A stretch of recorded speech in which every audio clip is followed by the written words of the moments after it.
Cricket और विवाद एक बार फिर साथ साथ। चहल और वर्मा के कथित तलाक की अफवाहों ने प्रशंसकों को चौंका दिया है, लेकिन इसके बीच एक और बड़ा सवाल उठ रहा है। एलिमनी का असली सच क्या है? क्या सिर्फ औरतें ही तलाक के बाद पैसा लेती हैं या आदमियों को भी मिल सकता है? आज हम जानेंगे कि भारतीय अदालतें एलिमनी कैसे तय करती हैं, कौन योग्य होता है और क्या एक आदमी भी ये मांग सकता है या नहीं। जी, एक एलिमनी क्या है और ये कैसे तय होती है? एलिमनी या रख रखाव एक वित्तीय सहायता है जो तलाक के बाद एक पति या पत्नी दूसरे से मांग सकता है। भारत में यह अदालत के फैसले पर निर्भर करता है। एलिमनी तय करने के कुछ महत्वपूर्ण कारक: आय का अंतर, जिसकी आय कम होती है उसको एलिमनी मिल सकती है। विवाह की अवधि, अगर शादी लंबी चलती है तो एलिमनी ज्यादा हो सकती है। जीवन शैली का रखरखाव, तलाक के बाद भी अदालत चाहती है कि जिस तरह की जीवन शैली शादी के दौरान थी उसको बनाए रखा जा सके। वित्तीय स्थिति माइनस, जिसकी वित्तीय स्थिति कमजोर होती है उसको रखरखाव मिलता है। 2. क्या सिर्फ औरतें ही एलिमनी पा सकती हैं?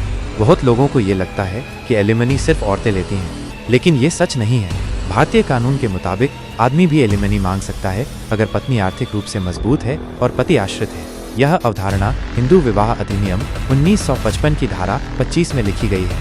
मतलब अगर पत्नी ज्यादा कमाती है और पति आर्थिक रूप से आश्रित है तो अदालत आदमी के पक्ष में भी फैसला दे सकती है। चौंकाने वाला उदाहरण: अगर युजवेंद्र चहल और धनश्री वर्मा के बीच वित्तीय अंतर होता है और अगर चहल साबित करते हैं कि उनको वित्तीय सहायता चाहिए तो कानूनी रूप से उनको भी एलिमनी मिल सकती है। 3. भारत में एलिमनी के कुछ चौंकाने वाले मामले। चौंकाने वाला मामला: एक मामले में बॉम्बे हाई कोर्ट ने एक पति को 25,000 प्रति माह एलिमनी दी क्योंकि पत्नी की सैलरी 1.5 लाख प्रति माह थी और पति के पास आय का स्रोत नहीं था। चौंकाने वाला मामला। 2. दिल्ली हाई कोर्ट में एक मामला आया जिसमें पत्नी एक शीर्ष स्तरीय MNC कार्यकारी थी और पति बेरोजगार था। कोर्ट ने कहा कि लिंग नहीं, वित्तीय स्थिति मायने रखती है और पति को एलिमनी मिली। 4.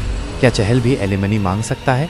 अगर युजवेंद्र चहल और धनश्री वर्मा के बीच तलाक होता है और उनकी आय का अंतर महत्वपूर्ण होता है तो सैद्धांतिक रूप से चहल भी एलिमनी का दावा कर सकते हैं। यह पूरी तरह से निर्भर करेगा क्या चहल की वित्तीय स्थिति कमजोर है या धनश्री की आय चहल से ज्यादा है। अदालत किस तरह का फैसला लेती है? 5. लोग क्या सोच रहे हैं? कई लोगों का मानना है कि एलिमनी सिर्फ औरतें लेती हैं, लेकिन आज का कानून लैंगिक समानता का समर्थन करता है। कई लोग ये भी सोचते हैं कि एक आदमी को एलिमनी मांगनी भी चाहिए या नहीं। ये बहस अब और भी गर्म हो गई है। क्या चहल वर्मा मामला एक नए चलन की शुरुआत करेगा? चौंकाने वाला निष्कर्ष: आज का सच ये है कि एलिमनी सिर्फ औरतों का हक नहीं, बल्कि किसी भी आर्थिक रूप से आश्रित पति या पत्नी का हक है, चाहे वो आदमी हो या औरत। आपकी क्या राय है? क्या भारत में आदमियों को भी एलिमनी लेने का हक होना चाहिए? टिप्पणी करके अपनी राय साझा करें।